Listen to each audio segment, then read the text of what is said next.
Hey, Soul Transformers! Welcome back to another episode of The Spiritual Gaze. I am one of your hosts, Angel. I'm your other host, Brandon, and this is our twice-monthly podcast dedicated to exploring the wide reaches of spirituality without pretending that it all makes sense. Yes, and we are almost to the end of the year of the snake.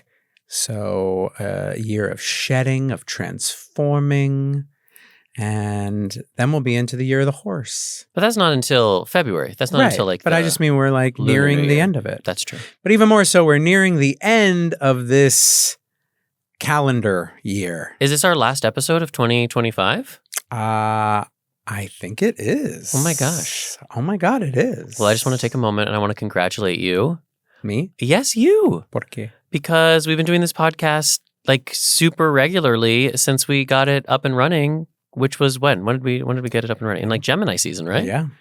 So look at us. I know. Half the year we got it going. Yeah. We did a thing. So I know. bravo. Yeah. I mean, we started this podcast back in 2018. Mm-hmm. So if you have somehow recently found us, you have lots of episodes from the past you could dig into. So true. But it's really only been like the last 6 months that we have been showing up on video. In beautiful Burbank. Yes. In the podcast studios. Exactly. And it's been so fun. Yeah. And I am looking forward to another year of it and the inclusion of other people in the space with us, which will be happening in the new year. Yes. I'm super excited about that. The return of Spirit Talks. Yes.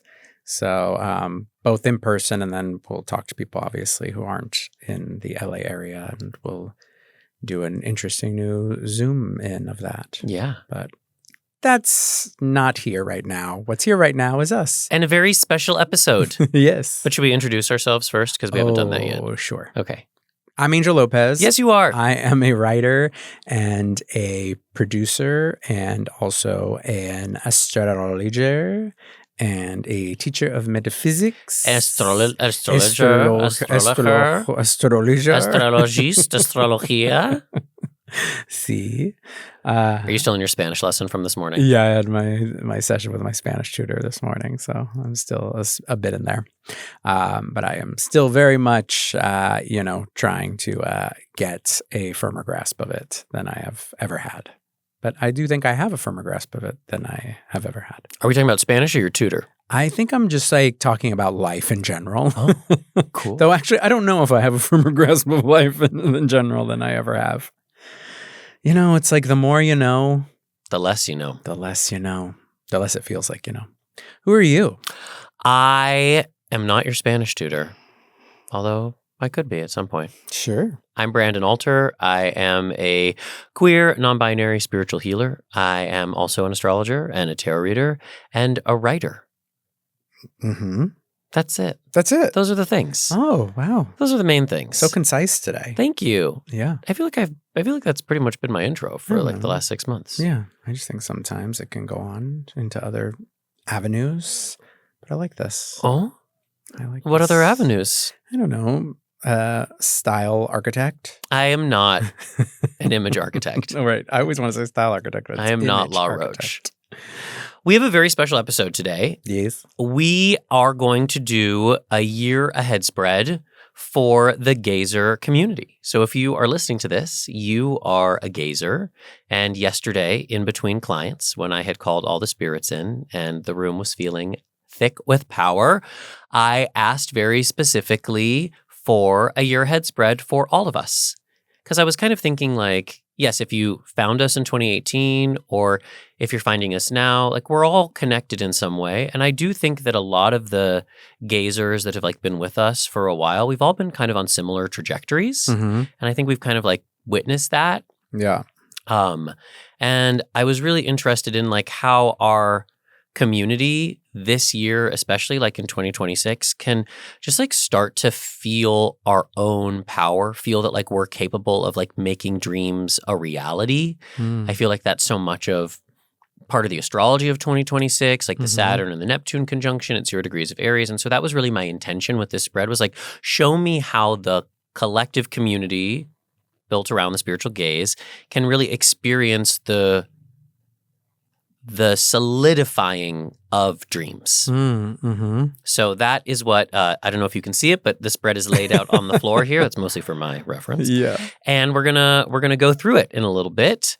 And that's our little holiday gift to you. Yes. Yeah. But before we get into that, we'll just do a little check-in moment. But I kind of think, since it is our last episode of the year, it's our wind-up, I'd be curious, just as a check-in question, of looking back on 2025? Please don't make me. 2025. Don't make me look back. That's where we're at, right? Are you literally asking me? Have you come unstuck in time? Yes, but I'm back. 2025. Where did you go? I don't know. I think I was in 2022 for a minute. Whoa. Then I was in 2026. Oh, wow. What's it look like? Well, you're going to tell us. Okay. But looking back on 2025 for yourself. For me. Yeah. Okay. What do you feel you gathered? Doesn't necessarily need to be a lesson per se, but, what specifically do you feel like you gathered during the year? That's a really beautiful question. And I don't want to just give a flippant answer. What did I gather this year? Yeah, just picture yourself like a forest nymph. Yeah. I'm a forager. Yeah. I'm picking mushrooms and berries. I don't know what I gathered. I'm putting you on the spot. You really are. Well, it's such a good question that I don't want to rush into it. And I'm sure everybody who's listening is like, oh, that is a good question. What the fuck did I gather this year? I think I gathered confidence. I think I really gathered confidence in my ability to write. Yeah. I really think about the musical and what a big leap forwards it took this year. And I think it gave me confidence that what I am creating and what I have been creating for the last 5 years is real. And it's so easy to kind of give up on the things that happen in the quiet stillness of your solitude as an artist, I think I gathered power graduating from that 3-year program with the Foundation for Shamanic Studies and just deepening my relationship with the spirits. I think I gathered connections. I feel like there are some new friends that showed up this year that we really tended, and some old friends that I feel like the relationships just kind of got stronger. I gathered a lot of pants. I gathered a lot of pants this year. I really did a lot of pants shopping. Yeah, you did. And I feel really empowered by that. And I think I gathered some renewed self-awareness. Oh, okay. I think I had self-awareness from who I used to be, but I do think I've changed a lot in the last few years. And my self-awareness of my changing hadn't caught up to real time. And I think this year I have been able to meet myself a little bit more in real time, the good, the bad, the ugly, the gorgeous, and just gathering some of that self-awareness. So those are the things. So I gathered confidence, power, pants, connections, and renewed self-awareness. Love that. Wow. Great answer. Thank you. Good work, Forager. Well, I'm glad I took my time. Yeah. What did you gather this year? Oh my gosh. Well, I feel like after listening to your response, I have to really consider this on an even deeper level than I was. What were you going to say? What were you just going to honestly flippantly say? I don't know. Oh.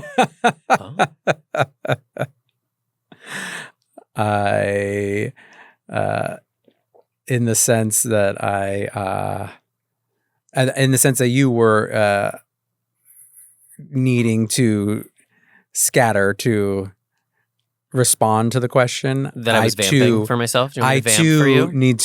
Do you want me to do a little soft shoe? Yeah, because I asked the question without really thinking of an answer for myself in advance. Do you want me to sing "I Have a Little Dreidel," and by the time I'm done, you can have your Actually, answer? no. I would no solely because I have challenge focusing. I have a little dreidel. I And now made I it can't out of clay. at all Okay, focus sorry. on I was just trying to help. discovering an answer. No. Do you want me to sing Jingle Bells in the style of Barbra Streisand? No. Jingle bells, jingle all the way. Okay, sorry. Do you have your answer? Yeah, because I've had all this time. I've been trying here. Look, the way my brain works is that it's very distracted Oh, that is true. You by do have- outside You do have a bit sources, of voices. a chipmunk brain. Yes, it needs a little quiet, but obviously we're in a podcast, so I can't get quiet. Why don't you take the episode and we'll come back at the end and you can tell us what you've gathered? No, I think I can just start to respond. I think what I've gathered is a deeper level of maturity. I think. Is the maturity in the room with us right now? Yeah. Subtle. Yeah. It's sitting next to your self-awareness. Wow, shade. Shade. You started it. No. Brava. Brava. Hey, Is there a pool of blood I am a underneath page me of from sword, where you always just- ready. Woo! She's always ready. To full on guard. A quicker tongue, I've gathered. I would say so. Yes, she's a quicker wit. But no, I do think that there is a deeper level of maturity for myself, particularly how I approach relationships, wanting to understand them on a deeper level and engage with them on a more mature level. Yeah. I think that I have gathered also a more confidence in regards to myself as a writer, like you, my work. I've gathered a little more patience than I had, but particularly for myself. I struggled, I think, to be patient with myself and my process, and I've learned to have a little more, I guess, even empathy for myself. Also, with everything that went on with my eyes and my physical being this year, I felt like I had patience with it, or had to gather that. I've also gathered a mentality of surrender that I don't think I had before. Yeah. That I cannot force or control. I have to just truly surrender to the knowledge that I don't know what is beyond the next few steps on the path, and that is okay. And boots. I've gathered some boots. I was never much of a boot wearer. That's so you seems like such a boot person. I know, but if you think about it, I never really had boots I guess that that's I true. wore on a regular basis. Yeah, you're more like a sneakers guy. Yeah, but I mean, I am wearing sneakers today, but They're high tops. They are Well, they're high mid tops. Yeah, they're mini. They're sneaker verse boots. tops. Exactly. So yeah, I think just along with your pants, I would say boots. So there you have it. Great. It's a great question. That was a yeah. great answer. So yeah, think for yourself out there in Gayzer land. What have you gathered this year? All right, should we move into the spread? Yes. Okay. But also, real fast, let's just pitch that we're doing a workshop. Oh my God, yes. We're doing an Astrology of 2026 workshop. It's 2 Mhm. parts, January 8th and July 9th. Yeah, that's right. Is that right? That's right. Hey, look at me with memory. So we will cover all the major transits and we will help you kind of schedule your life accordingly. It's on Zoom, so you can join us live. It'll also be Mhm. recorded. So if you can't join us live for whatever reason, you can watch it as if it were a webinar, and the registration is open for that now. Yeah. And you can go to the website, correct? Yeah, go to thespiritualgaze.com and you can sign up.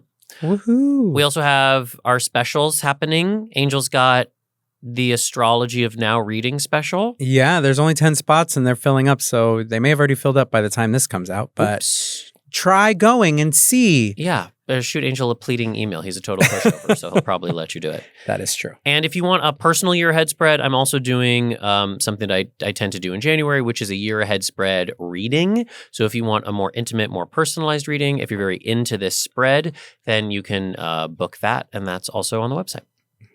All right. Okay, here we go. But now you get a year ahead reading courtesy of you. Yeah. Are you ready to do it? Yeah. Let's Bring rock it and roll. on. So I don't think you can see this, but you want to imagine that this is like a wheel with all 12 cards in a circle and then the 13th card at the middle. And I pulled one card for each month of the year. So January, February, March, as it goes. And so this really serves as like an energetic map of the year to come for all of us. What are the most available invitations and opportunities? Where are there challenges? Where do things speed up? Where do things slow down? There's also some directional points, north, south, east, and west, and those represent specific months. So like February is the north, May is the west, and so when we get to those months, I'll talk a little bit more about that. It's kind of like the compass within the greater wheel, and so there's a lot of information here, and we're just going to start to break it down. And the place I always like to start, also we'll post a photo of this to the Instagram. Yeah, definitely. So that way you can see this. And in fact, if you're listening right now, it's the future. So we've already posted this photo to the Instagram. So you can pull it up and you can walk through this if you want. The cards that we're using are the Oliver Hibbert Tarot. Mhm. I've never met the man, but he's an amazing artist who I believe lives in Arizona. And this is pretty much the only deck I can stand to use these days.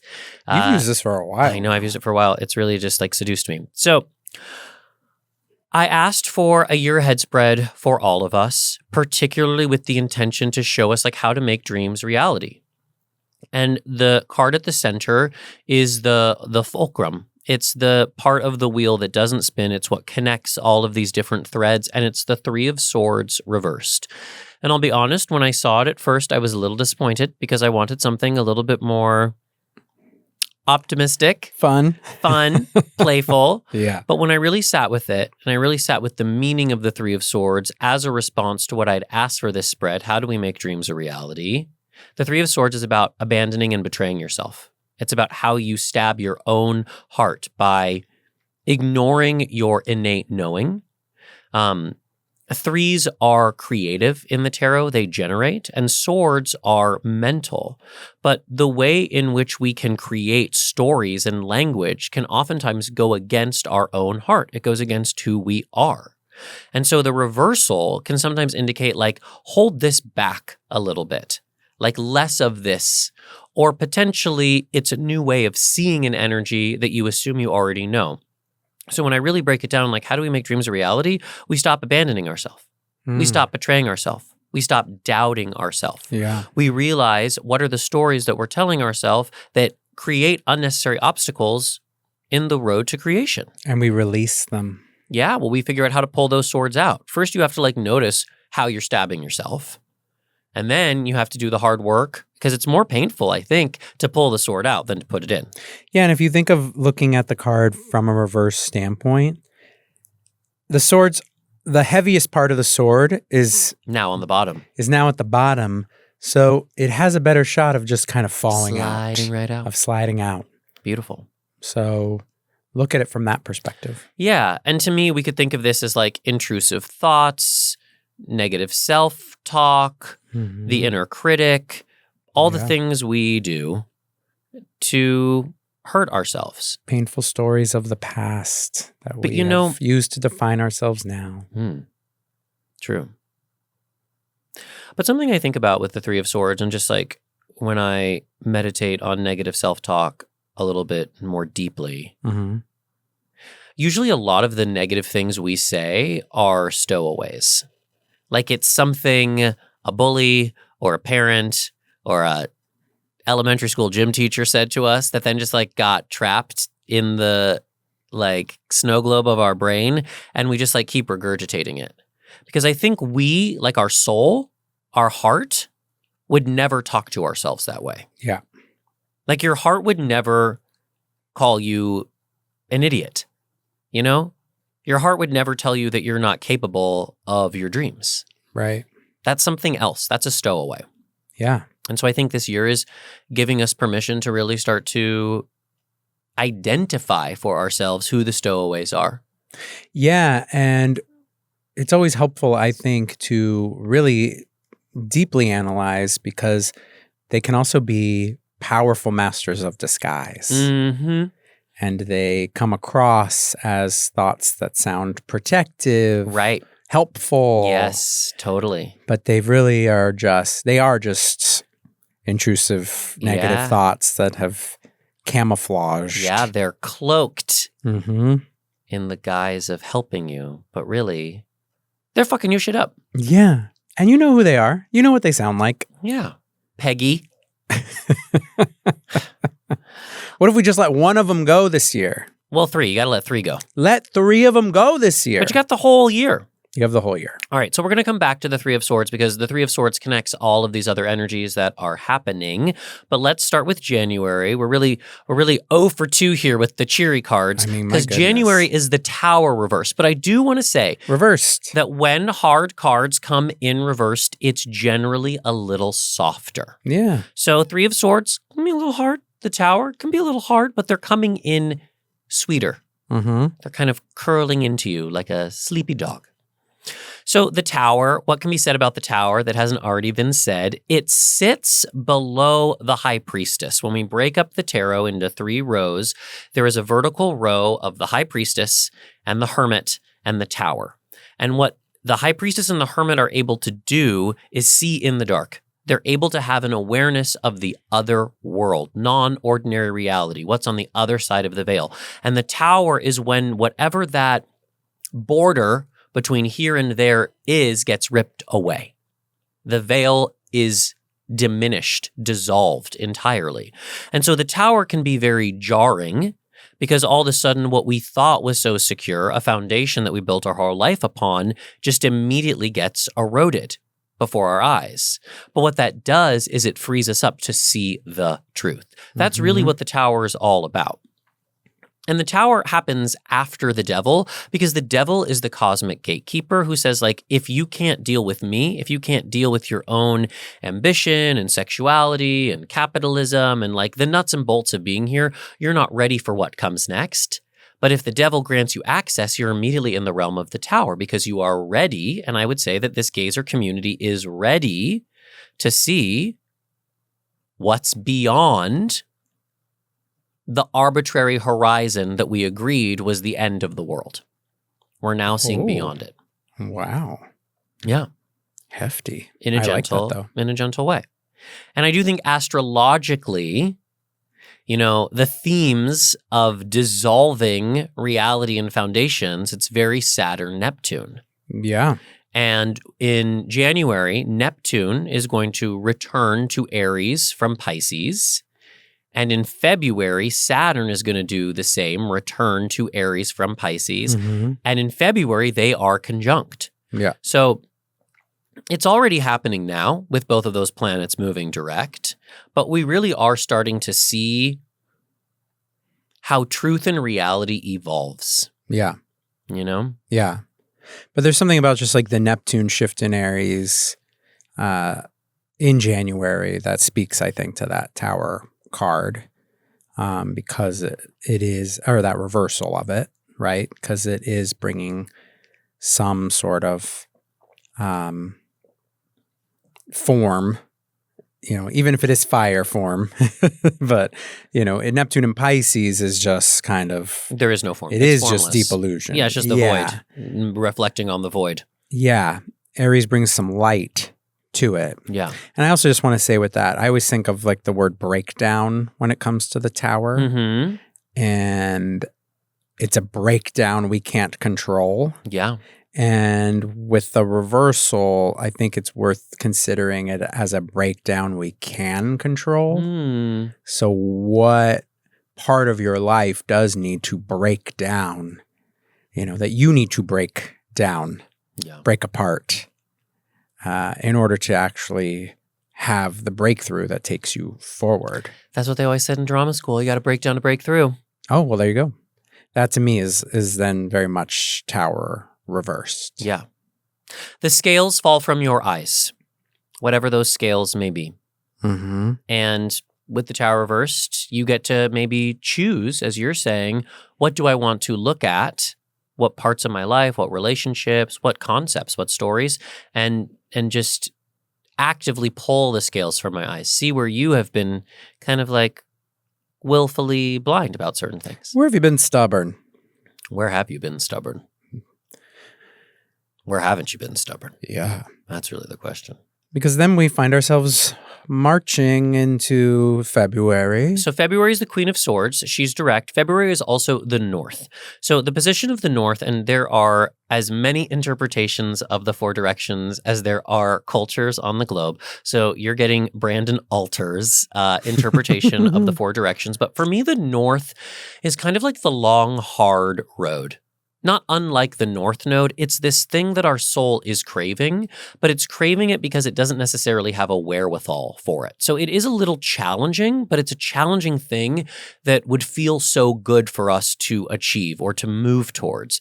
And so that is represented by the Queen of Swords. And the Queen of Swords is that bad bitch truth teller of the deck. Yes. So we're already seeing a little bit of a theme, right? Which is about like seeing the truth and then speaking the truth. Because again, the queen is swordy. She is vocal. Now, she's kind of like the MTA. If you see something, say something, that's very Queen of Swords. And she's earned the right to say something because she tells the truth on herself as well. So I think that's like the hard thing that we have to do this year, which is really tell the truth on ourselves. Mm-hmm. That doesn't mean we have to be mean to ourselves. And again, we go back to that Three of Swords, which is like, how can we tell the truth on ourselves lovingly? You know, there's a difference between like looking at yourself in the mirror and being like, you look fat, girl, and being like, you know what, maybe it's time to take a little bit better care of myself, right? Like there's a difference between judging oneself, but also like telling the truth on oneself, As an example. Yeah. I think it can become easy too to hide behind the excuses we've made for ourselves and others. Woof. Woof. And I think if we can get a little more honest about those things, then you can really stand in the power of a Queen of Swords mentality. Cue Jessie Ware's Tough Love. Oh, that's called tough love. Yeah, that was some tough love. So February, and there's some rockin' and rollin' astrology in February. Yeah. I mean, the Saturn and Aries just alone finally. Yeah, Saturn back in Aries. Back in. Saturn-Neptune conjunction. It's powerful. There's also an eclipse in Aquarius because the nodes are going to change signs. Oh, yes. We'll get into this in the workshop. So hopefully we see you there. But to me, that's like, okay, a lot of new energies. And Aquarius is the sign that gives us perspective. And when you have perspective, you can see the truth. It's hard to see the truth when you are in it. You have to pull yourself out a little bit. And I think February does give us a taste of that distance that is necessary for contextualizing the reality of where you are. Yeah. Enough said. All right, so March, we get the Emperor reversed. And March is the start of Aries season at the very end, Angel Lopez's birthday. Hey. The Emperor is connected to Aries in the zodiac. So this maybe feels like a slow burn of Aries energy coming through. Emperor energy is really about ownership of the self. It's about not apologizing for the self. If we think about what Aries is really good at, it takes impulsive action from a place of its own like authenticity. Thank you. It just like can't help but do it. You know, like think about a baby, you know, like a baby can't help but just express itself unfiltered and unfettered. And the emperor energy, when expressed in light, is really about just owning exactly who you are. The reversal could indicate a couple of things. The first thing that's really coming to me is that in order to own yourself, you have to know what it is and who it is you're owning. And we've all changed a bit. And that Three of Swords is also saying like maybe the version of yourself that you are accustomed to is not actually the true self. It's a mask. It's a collection of stowaways. It's a version of yourself that you assembled for ease in a hard world to impress your parents and make friends. Maybe who you are is different.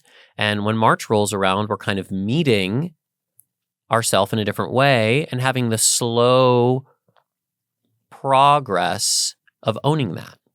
Yeah, it's the slow connection to growth that can occur. It's making me think of Saturn's shift into Aries, Emperor standing with that, obviously. Yeah.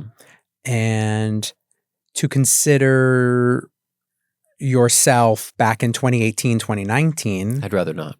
But think about the 7-year Saturn cycle. Yeah.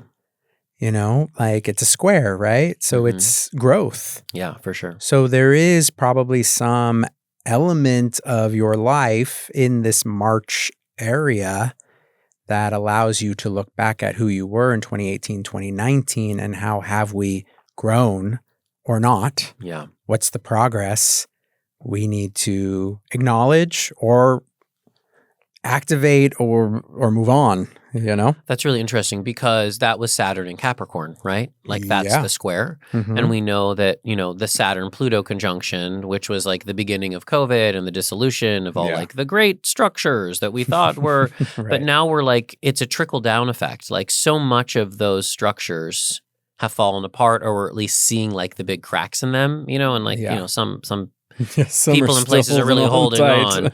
But the trickle-down effect is like how that has affected us. You know, like we thought banks were too big to fail and governments were too big to, well, and we're like, no, it's all valuable. It's all fragile. And so who am I in the midst of that evolved understanding of structures? Yeah. So that's very interesting. Yeah.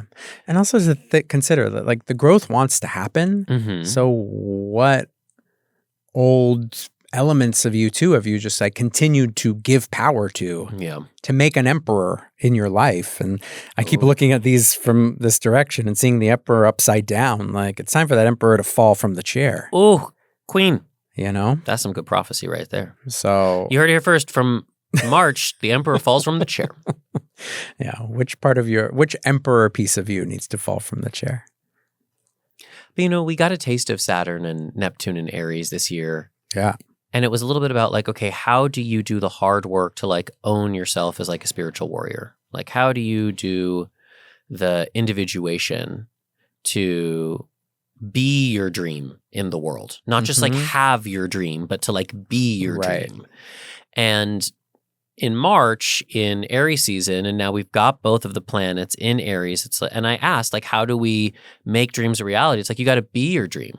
Yes. I've been listening to T.S. Madison's podcast. Shout out to the Outlaws podcast, T.S. Madison. And something she says a lot is it's like a very small little shift. But instead of saying like, I want to do, like I want to write a musical that's on Broadway, I am writing a musical that's on Broadway. I am actively doing it. Yes. And just changing the way you speak can change the way in which the energies find you and make things happen. I believe that. All right, so that's the first quarter of the wheel. Yes. And then in April, we move to the Knight of Cups. So we're now in a little direct season. The 3 cards in the spring, we'll call it the spring, the spring corner. Let's spring into it. Are direct. So the Knight of Cups, it's our second court card. So just to remember that the court cards are you. It's a version of yourself that wants to be expressed. So the Queen of Swords is the version of yourself that tells the truth with love, but tells the truth. She sees all. Her eyes are open. And then the Knight of Cups is when we have the courage to sit in our heart and contend with everything that's unresolved. I think about this amazing Rainer Maria Rilke poem where I'll paraphrase because I don't have it memorized, but it is one of those poems that I should just have memorized. Now you must go out onto your heart as if it were a great plain. Now the immense loneliness begins, so that he who created it all can feel you when he reaches for you. So what does that mean? What it basically means is knights are movers of energy. Cups are emotional energy, but the Knight of Cups is not in movement.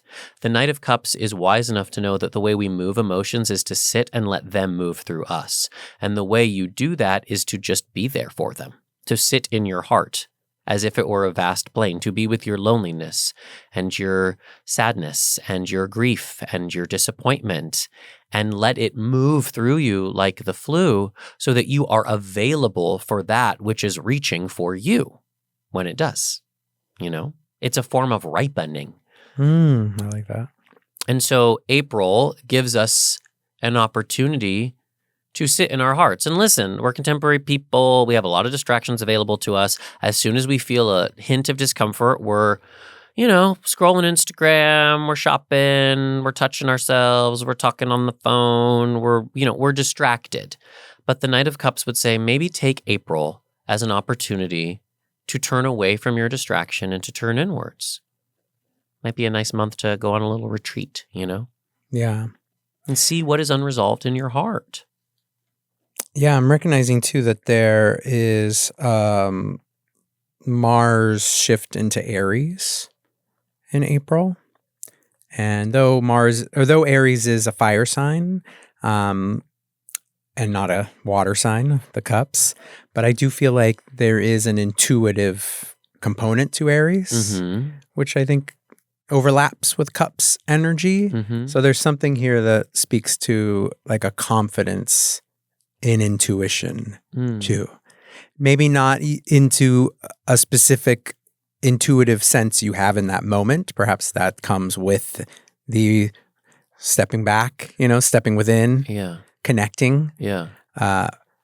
So it could just be even a larger sense of having confidence in the essence of intuition. Yeah. That No, for sure. Perhaps I don't have the intuitive hit yet, but intuition is a part of me and flows through me. Yeah. So let me have confidence that will show itself. Well, intuition flows through your heart. Look at what's at the center of this spread. The literal center of this spread is your heart. Yeah. And a good reading and a good healing happens through the heart of the practitioner. I always try to read through my heart and heal through my heart. If your heart is clogged up, if your heart has all of these unresolved emotions and traumas and, how can you have a good, healthy relationship with your intuition if the very vessel that your intuition moves through is a little swampy? Yeah. So in a way, it's like an overarching theme of this next year is to remove the thoughts, the negative ideas that are puncturing the flow of your intuition. Totally. And that gets in the way of making a dream a reality. Exactly.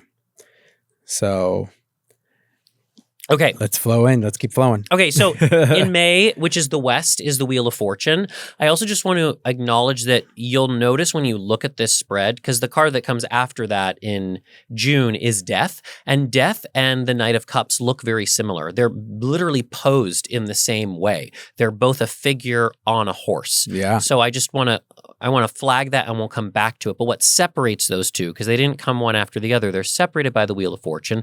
And the Wheel of Fortune is great change, usually connected to Jupiter for the better, abundance.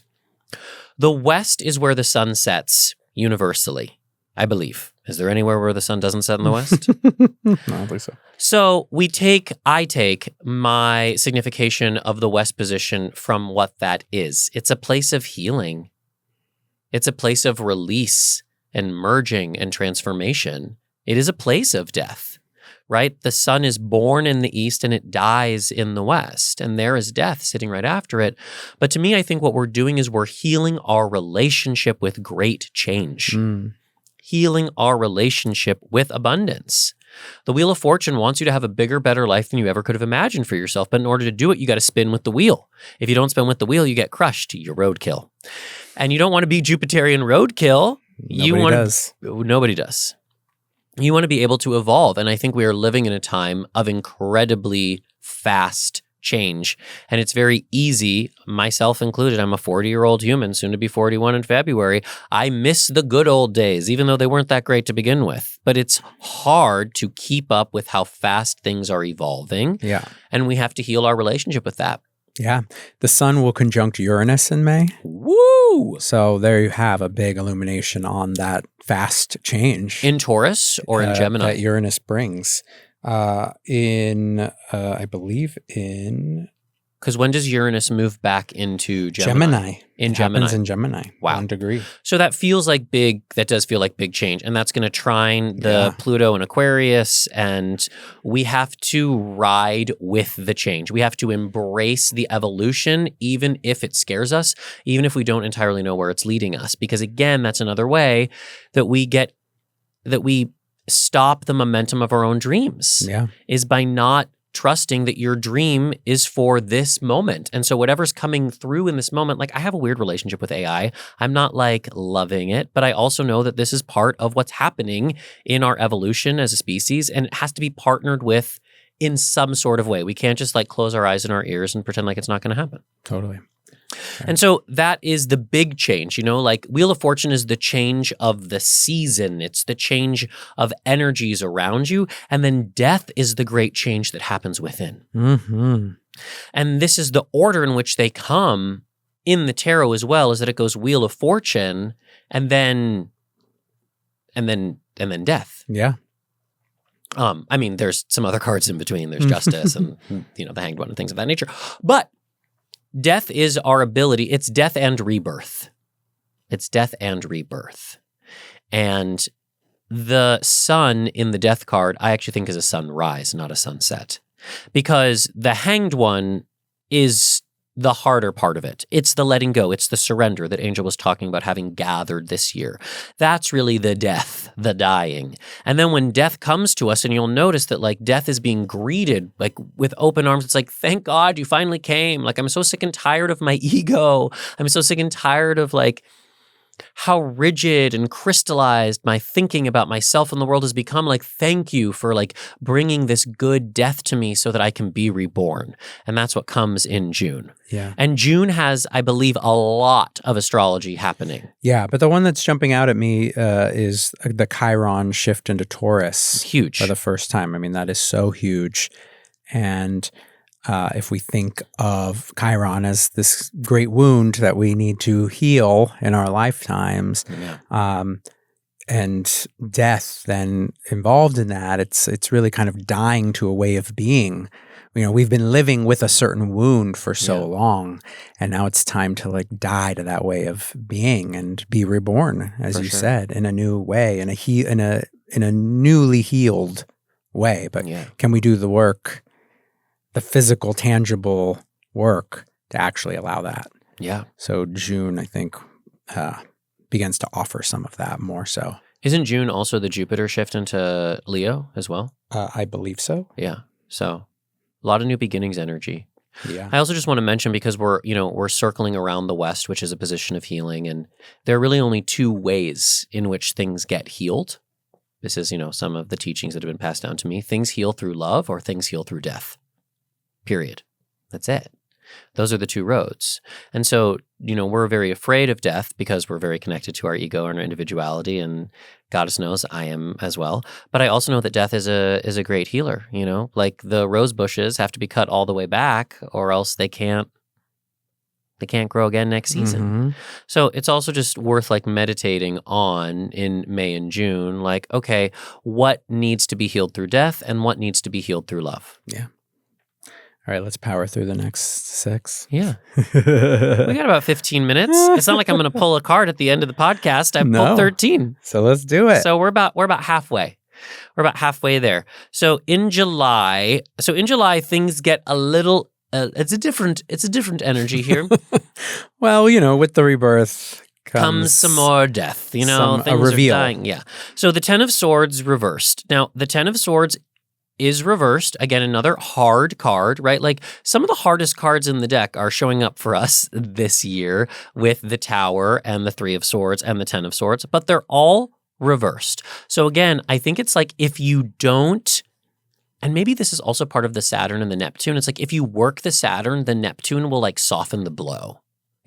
Like if you are willing to do the hard work, it will actually be easier than you thought if you face the scary thing, if you unmask the beast. And if you don't, then it's going to be curtains for you. So the Ten of Swords is the end of the sword cycle. It's basically saying that old bullshit is done.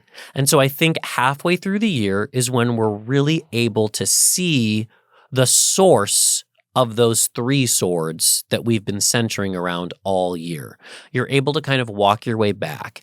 I don't think you always have to know why you have certain patterns. I don't always need to know like why the soul part left a client. I just need to know that the soul part is here and I'm able to bring it back. Like we get very caught up in the why, but sometimes why also provides healing and context. And I think there's something in July that helps us understand the why we are this way so that we can choose to no longer be this way. Love that. The Ten of Swords also has a sense of humor. I mean, if you look at it, this poor figure has 10 swords in them, and they are bedraggled. Just busted. But I think Pamela was kind of winking at us about how we suffer over our own suffering sometimes because it like feels good in a sort of like masochistic way. The drama diva. Yes, because it only takes one sword to kill a person, and yet here we are with 10 of them, So I think that also like gives us an awareness of like the energy of July, which is like maybe we don't all need to be so dramatic. Right.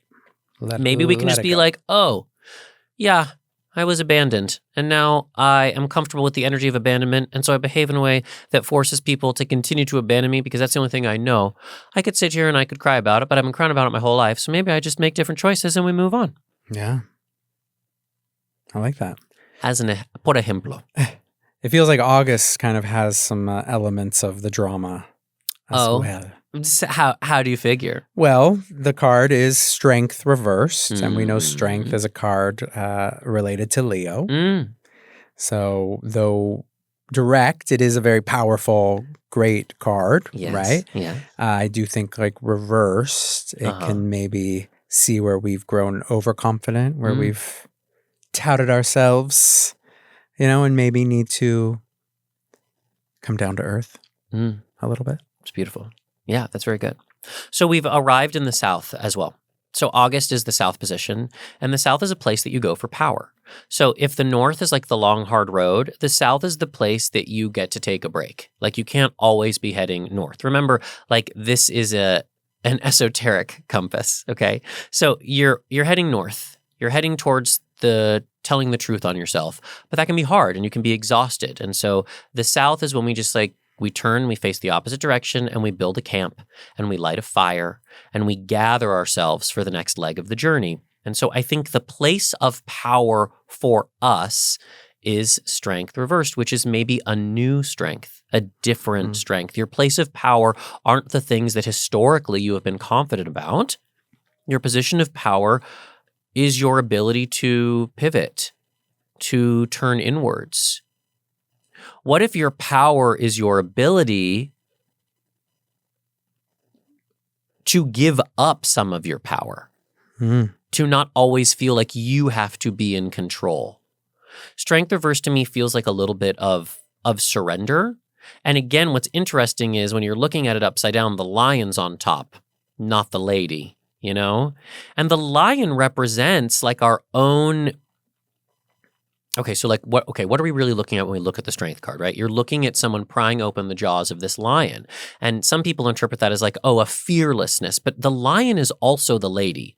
They're two aspects of the same being. And to me, the lion is the heart. It's lust. It's creativity. It's the heart. Because look, it's in the middle row again. It's the heart in a different form. Your heart is a lion.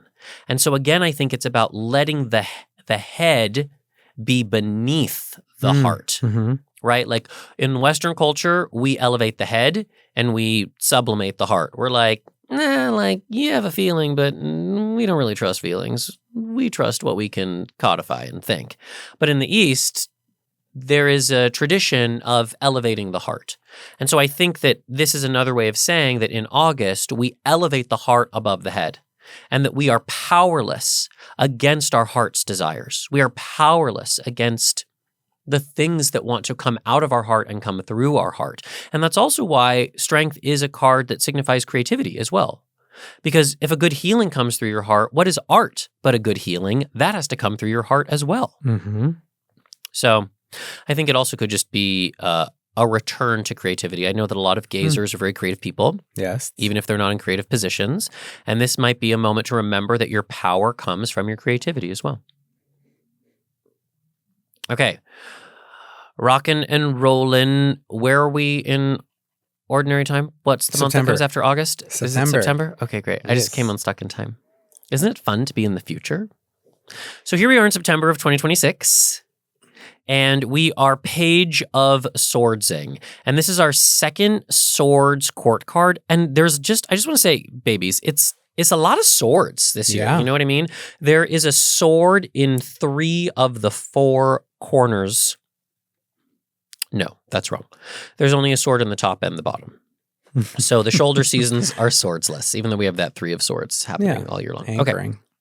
So double sword summer. Double sword summer. Page of Swords is, in my flippant little tarot verbiage, the gives no fucks card. It is a radical embracing of your authenticity, and you don't care if anybody judges you for it. But really, it's like, what is the hill that you're willing to die on? Because the page is there, they're wielding the sword of their authenticity, and they're paying attention who's with them, not against them. And I actually think that's very useful for us, just like in general, in a moment where things are very polarized, where there's a lot of like us versus them, and we're paying a lot of attention to them, and we're not paying so much attention to us. Like, who's with us? Like, I remember I had a teacher, and I kind of used this, and it was like, don't pay attention who doesn't show up to your breathwork circle. Pay attention to who did show up. Yeah. Like, when you throw a party, it's very easy to be like, oh, so-and-so didn't make it. And it's like, no, well, pay attention to who did make it. Yeah. So pay attention to who is also there to radically embrace your authenticity. But it's also like, it's like catty corner across the wheel from the Emperor, and the Emperor reversed in March is kind of this like slow uncovering of your like identity and like who you are now and how it wants to be expressed. And then you move through this like very interesting death and rebirth cycle. And by the time you get to September, it's like time to express it. It's time to like be there in it. Yeah, or at least be more present with what's come up, the awarenesses that have come up. Yeah, you can integrate them. I'm thinking of the fact that Chiron will end its little stop in Taurus and re-enter Aries that month. So awarenesses, realizations have come up. Yeah. So it's like, oh, okay, who showed up? Yeah. Like, what new reality is trying to show up? Yeah. Let me start to play with it, even though I have to go back into the Aries. But you know. Well, for me, pages, they carry the element of earth with them. So the Page of Swords is air and earth. And so it's like we're grounding, we're planting, giving some form to those ideas of identity that have been percolating all this time. Like you have an idea of who you are, but until you're actually expressing it, you don't really know. It's just like in the ether. And again, going back to this idea of like, how do we make dreams a reality? By like seeing where rubber meets the road. Yeah. Like I'm working on a musical. I need to hear people sing these songs. I need to like hear it read out loud. I need to bring it to the world or else it doesn't fully exist. It's just an idea in my own head, Yeah. So I think like wielding yourself, even if you fail, that's okay. That's kind of what the page, being playful to some extent, because pages are playful. They're open to it. Yeah. But swords, it's verbal. It's air. It needs to be expressed. So it's not enough just like have it, you got to express it.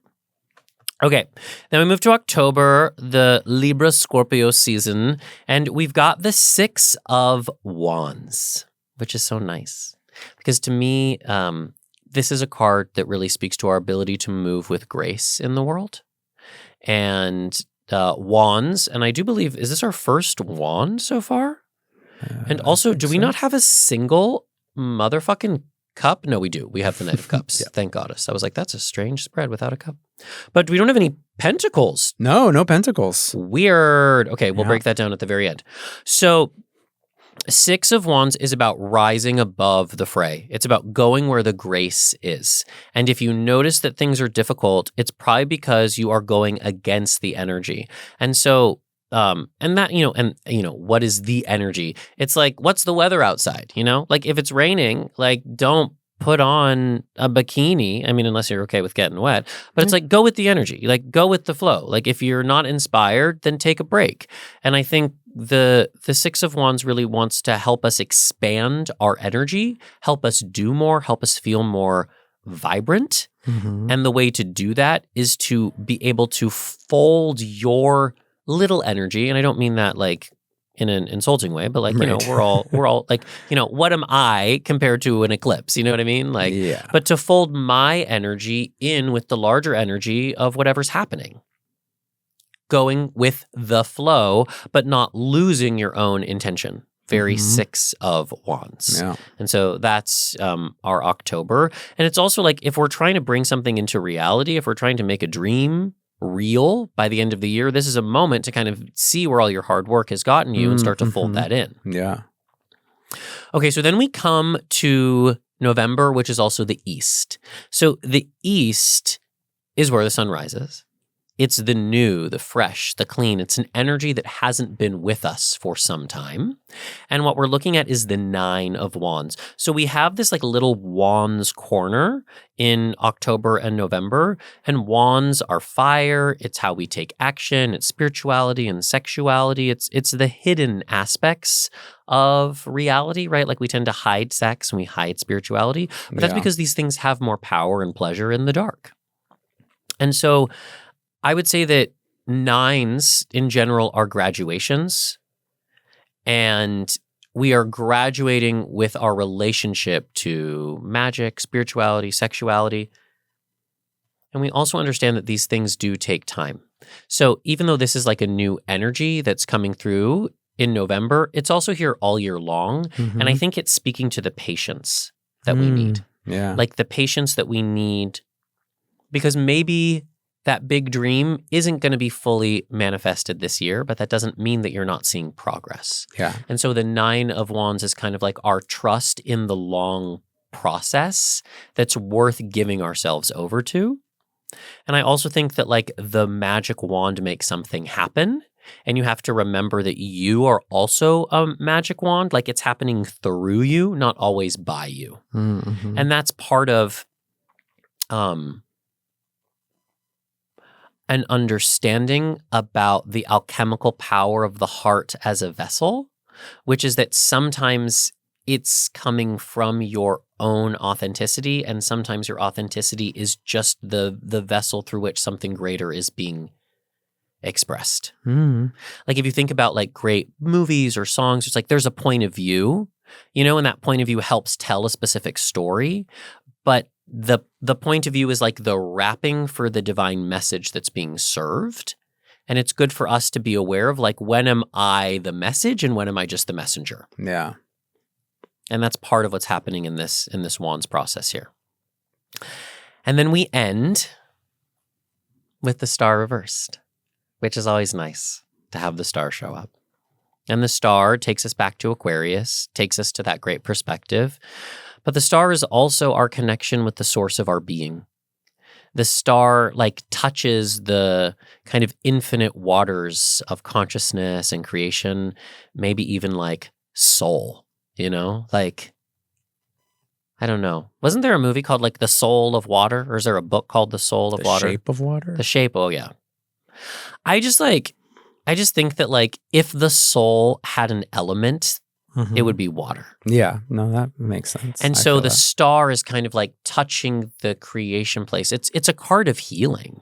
Yeah. And when the star is reversed, look, This is a year from now. This is next December. But if I've learned anything from this December, is that I fucking hate December. It's an exhausting month. It is too busy. There's too much going on. It just like, I feel run ragged. And like, we're, like we still got like 2 weeks to go, So I think maybe next year, I'll do December a little differently with the star reversed, which is like schedule the self-care. Schedule the healing. Yeah. It's not just going to happen spontaneously when the star is reversed. You have to do the work so that you're available to it. The star is very far out, y'all. It's maybe like the furthest out we can go in the tarot. Yeah, don't put a lot of socializing in your calendar. Put a lot of wellness, personal wellness in your calendar. Yeah, and like really like notice the lights, Like it just gets so dark in the winter here in the Northern Hemisphere, and the star brings light where we need it most. Okay, so that is the spread. There's a lot there. I could talk about it for another 20 to 30 minutes, but we're at the end of our podcast time. But I do want to just meditate for a moment on why perhaps there are no pentacles when the whole reason for this spread was how do we do pentacles, right? How do we make a dream a reality? Right. But I also wonder if that actually is the answer. It's like this whole spread was about pentacles, so there's no point to have a pentacle there. It's showing how all the other elements help create the bringing into being of something. Yeah, it's not You'll about... notice there's a word that I've avoided saying this entire podcast because this word has started to rub me the wrong way, but I'm going to say it just once. Manifestation. Oh, okay. That is how you bring something. It's one word to describe how you bring something from the other world, from the other side of the veil, which is being pulled away in January, and you bring it here where we can all touch it and taste it and feel it and embrace it. That's pentacles, right? It's the things you can touch and taste and smell and feel. And so this spread is reminding us that sometimes the way you make something physical is to not pay attention to the physical. Pay attention to everything else. Yeah. Like when you're giving birth, and I've never given birth, and it's actually the great regret of my life here in a male body. But I imagine that like the natural process of reproduction takes care of itself to the most part. Like, and correct me if I'm wrong, ladies, but like you're not thinking like, how do I grow this baby? Like the body's growing the baby. So you're thinking like, how do I take care of myself? How do I prepare for the baby when it shows up?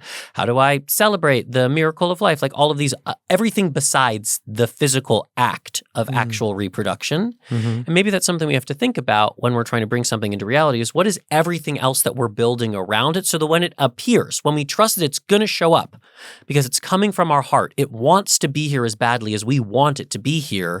How will it be taken care of when it arrives? Yeah. Well, it takes us back to the thing we talked about last time, which is like presence is the purpose. And it's not the goal, the outcome that is the purpose. It's the presence with the process and everything that comes up and needs to be addressed. Presence with the process. Yeah, presence with the process and not stabbing yourself in the heart as you're going through the process and like kind of being victim and being like, why is it taking so long? And why isn't it happening? I'm never going to get there. Yeah, it's like, no, you are. You're getting there in 1 foot in front of the other. Yeah, so be on the ride. And it's going to take the time that it takes. Yeah. All right. Thanks, friends, for taking this ride with us. Yes, for being on the ride. Let us know what you think. Let us know what you see in the spread. Shoot us an email. We can share it on the podcast if you have some different interpretations for these months coming ahead. Or, like you can slide into the DMs or leave comment on the post of the spread that we'll do to the Instagram. Wherever you are, thank you for spending your year with us. Seriously, thank you. Maybe we can actually like reach forwards into next December and pull it into this December. And no matter how scheduled you are, try to set a little aside time for yourself. Yeah. For your personal wellness. Yeah. To touch the light of who you are in the great dark. Indeed. All right. You can always find us at thespiritualgaze.com or on TikTok at Instagram at thespiritualgaze. Until next time, this has been your transit through the spiritual gaze.